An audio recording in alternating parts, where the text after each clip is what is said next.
5월 29일 새벽 기도를 시작하겠습니다.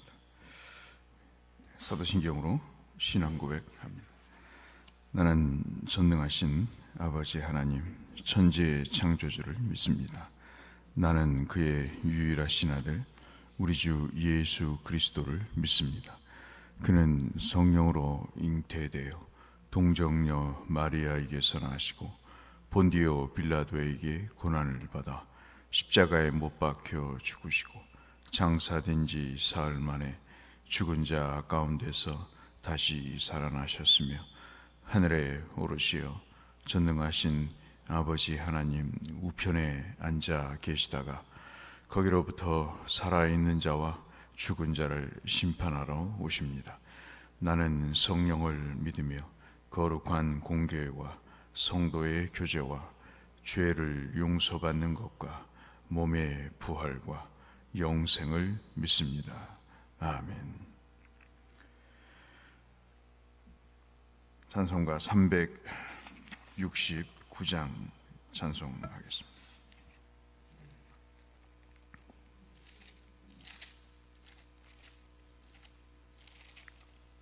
찬송 369장 죄짐 맡은 우리 구주.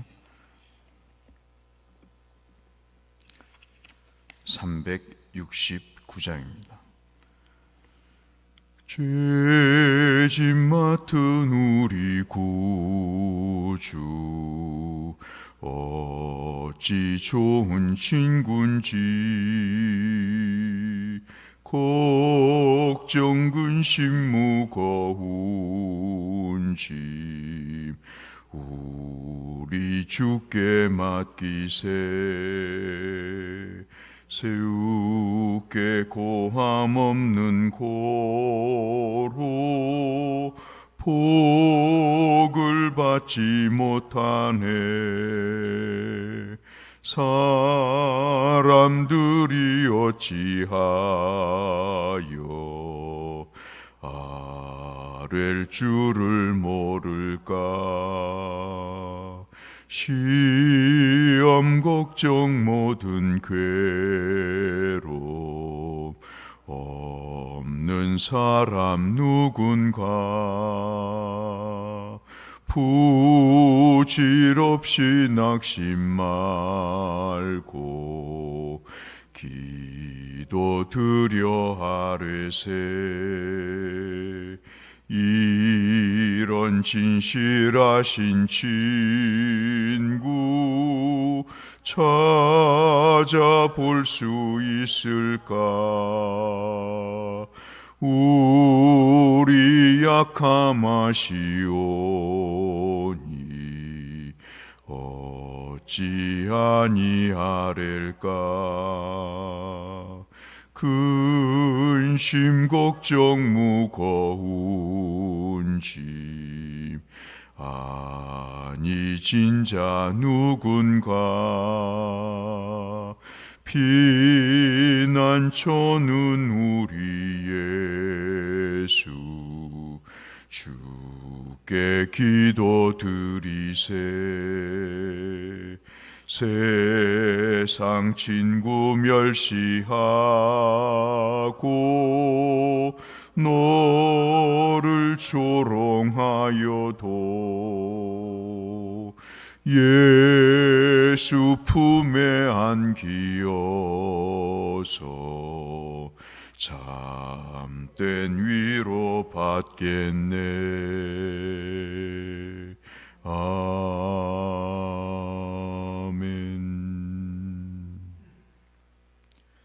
시편 말씀을 이 아침 잠깐 보겠습니다.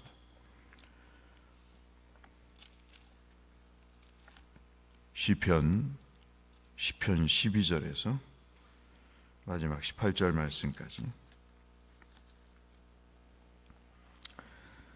구약성경 809쪽에 있는 시편 12절에서 18절 말씀. 여호와여 일어나옵소서. 하나님이여 손을 드옵소서. 가난한 자들을 잊지 마옵소서.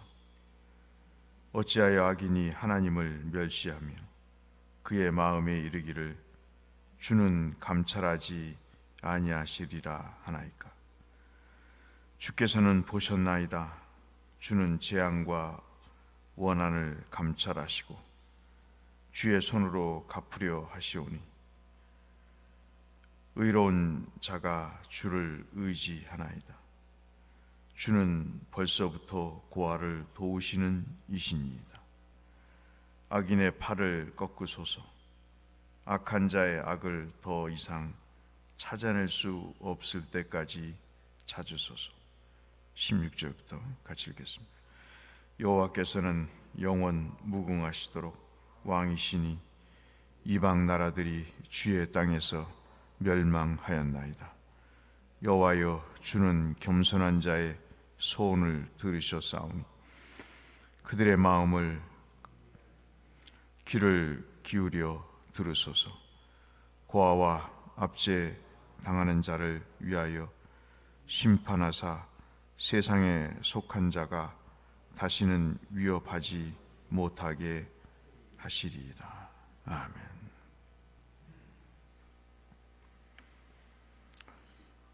세상을 살다 보면 두 가지 단어로 우리가 삶의 어려운 시기를 요약할 수 있겠다 하겠습니다. 하나는 재앙이죠. 재앙이 없으면 좋겠는데 감기만 있어도 재앙처럼 느껴지는데 그보다 더 큰 일은 재앙보다 더한 느낌이죠. 또 하나는 원한입니다. 참 답답하고 원망스럽고 한탄스러운 그런 일들이 우리의 삶에 있습니다. 그래서 이 재앙과 원한이라고 하는 이 두 가지는 우리의 어려운 삶을 대변하기에 충분한 그런 내용이라고 볼 수 있겠습니다. 그리고 그럴 때마다 느낌이 이런 생각이 들지요. 왜 나에게만, 왜 이러한 지독한 일이 생기는가? 다른 사람은 다 웃고 즐기고 노는데 저렇게 엉터리같이 살아도 자식 잘 낳고 떼돈 벌고 평안하게 사는데 나는 그래도 예수 믿는다고 할 만큼 한다고 하는데 도대체 왜 내게 이러는가? 그런 생각이 굴뚝같이 들 때가 많습니다. 오히려 차라리 기도를 포기하고 신앙을 포기하는 게 순리가 아닌가.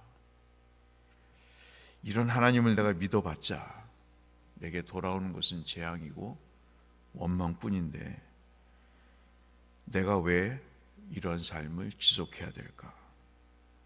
그래서 10장 1절을 한번 보시면 어찌하여 멀리 서시며 어찌하여 환난 때에 숨으시니까.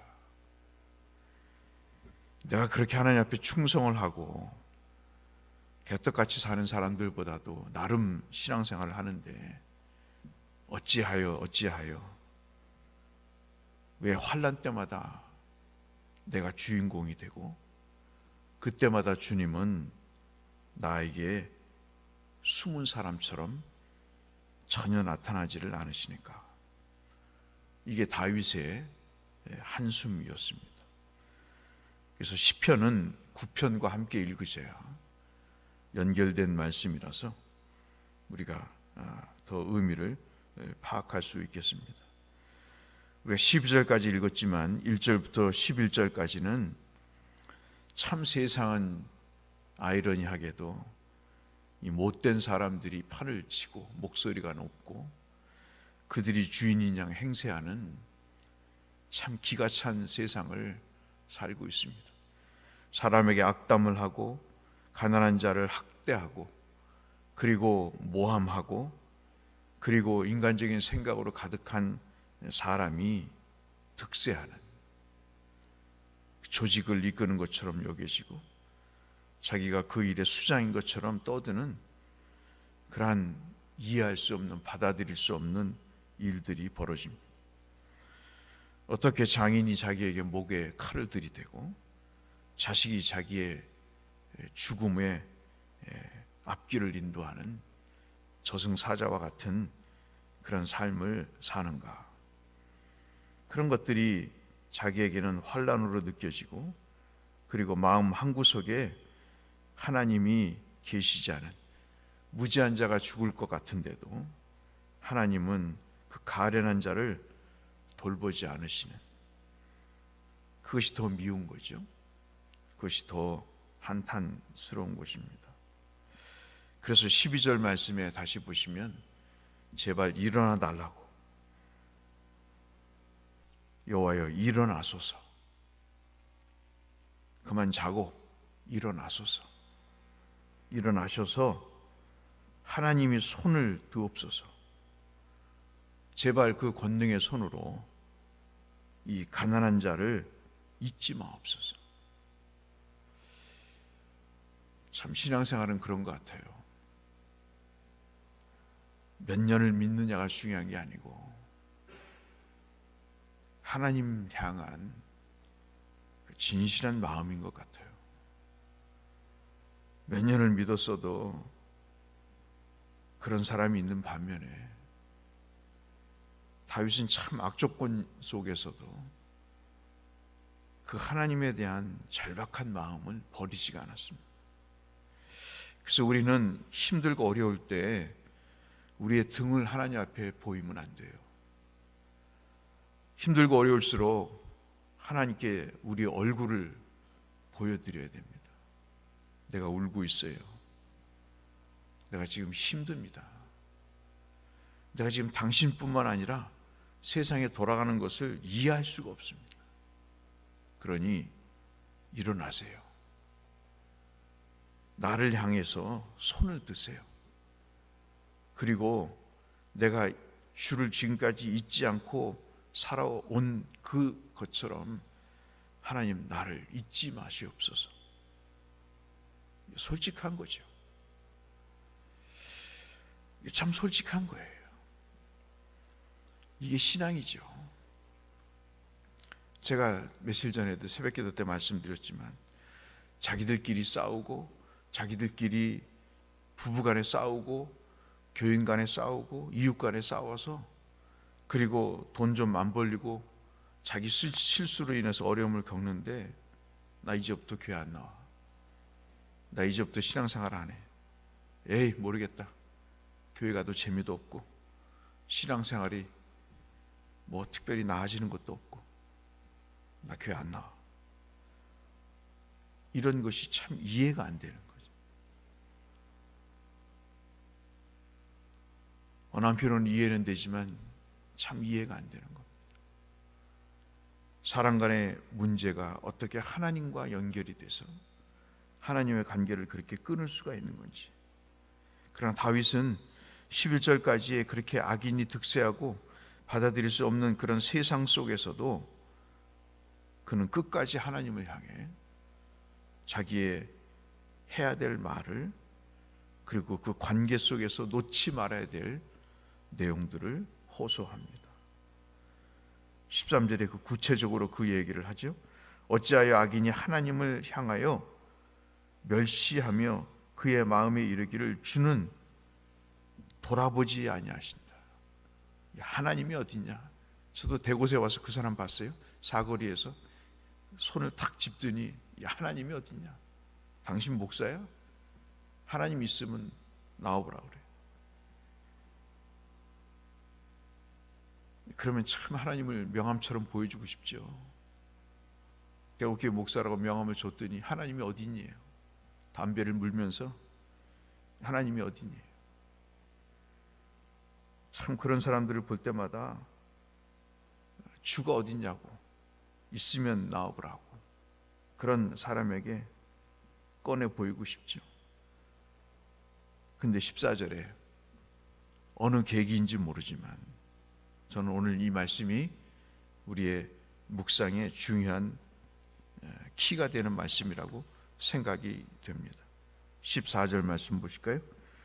주께서는 보셨나이다. 안 보시는 것 같은데 보셨어요? 주는 재앙과 원한을 감찰하셨습니다.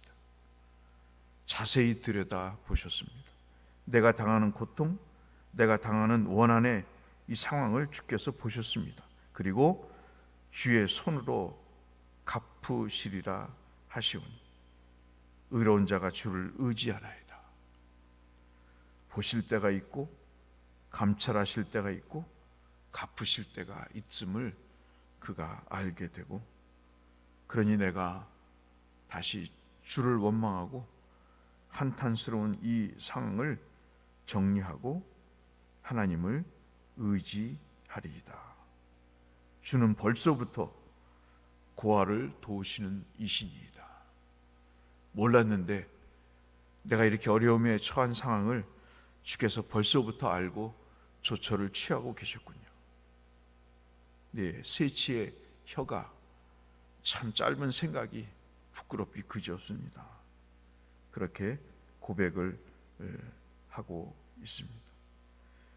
오늘 이 말씀을 우리가 특별히 14절 말씀을 우리가 기억하시면서 이제 시작하시는 하나님, 우리를 통해서 뭔가를 이루시는 하나님, 그 하나님을 우리가 생각하며 우리의 삶 속에 재앙과 원망의 느낌을 받는 그런 일이 있다 할지라도 오늘 찬송처럼 왜 사람들이 죽게 아뢰지 않을까, 그러한 가사처럼 주님 앞에 얼굴을 들고 하나님 앞에 그것이 재앙의 문제든 그것이 원망의 문제든 등이 아닌 얼굴을 주님께 향할 때 하나님께서 우리에게 이미 역사하시고 우리의 문제를 해결하시는 그런 하나님을 우리가 발견할 수 있도록 주께 우리가 더 가까이 나간다면 다윗에게 그 한숨을 찬송으로 바꾸시고 감사로 바꾸신 하나님께서 우리에게도 그렇게 역사하실 줄로 믿는 것이죠. 이것이 하나님을 믿는 믿음의 ABC라고 볼 수 있겠습니다. 저와 여러분도 재앙이 있고 원한이 있으십니까? 그 삶에서 하나님 앞에 한숨을 쉬더라도 하나님께 나아가서 쉬고, 하나님께 원망하는 마음이 있더라도 하나님께 자기의 마음을 토로해내는 솔직하고 제대로 한번 하나님을 믿는 그런 믿음의 삶을 사셔서 하나님께서 우리의 눈물과 한숨을 제거해 주시는 기쁨을 누리시는 성도님들이 되시기를 이 말씀을 빌어 주의 이름으로 축원합니다. 거룩하신 아버지 하나님, 재앙과 원망은 우리의 삶의 거의 대부분입니다. 날로 약해지는 몸, 상상할 수 없는 일이 벌어지는 현실, 참 지쳐가고 하나님 낙심되기 그지없습니다. 이제는 너무 놀라서 물 한 모금조차 넘어가지 못하는 그런 상황입니다. 우리의 지친 다리와 늘어진 손을 다시 한번 붙잡아 주시고 하나님 앞에 나올 수 있는 힘과 용기를 허락해 주옵시고 그곳에서 하나님의 위로와 큰 문제 해결에 주권적인 역사를 저희들에게 베풀어 주셔서 하나님을 알아가는 복된 은혜를 체험케 하여 주옵소서. 예수님 이름으로 기도드렸습니다. 하늘에 계신 우리 아버지, 아버지의 이름을 거룩하게 하시며 아버지의 나라가 오게 하시며 아버지의 뜻이 하늘에서와 같이 땅에서도 이루어지게 하소서. 오늘 우리에게 일용할 양식을 주시고 우리가 우리에게 잘못한 사람을 용서하여 준 것 같이 우리 죄를 용서하여 주시고 우리를 시험에 빠지지 않게 하시고 악에서 구하소서. 나라와 권능과 영광이 영원히 아버지의 것입니다. 아멘. 주일에 하나님의 은혜가 함께 하시고 어려움을 겪고 있는 성도님들, 질병으로 힘들어하시는 모든 성도님들에게 하나님의 은혜가 치유하심이 충만하도록 함께 중보하며 주 앞에 나가겠습니다. 기도하겠습니다. 하나님 아버지, 오늘도 우리에게 생명을 주시니 감사합니다. 은혜를 베푸시니 감사합니다. 우리의 마음걸음 발걸음이 주를 향하게 하시니 하나님 감사합니다.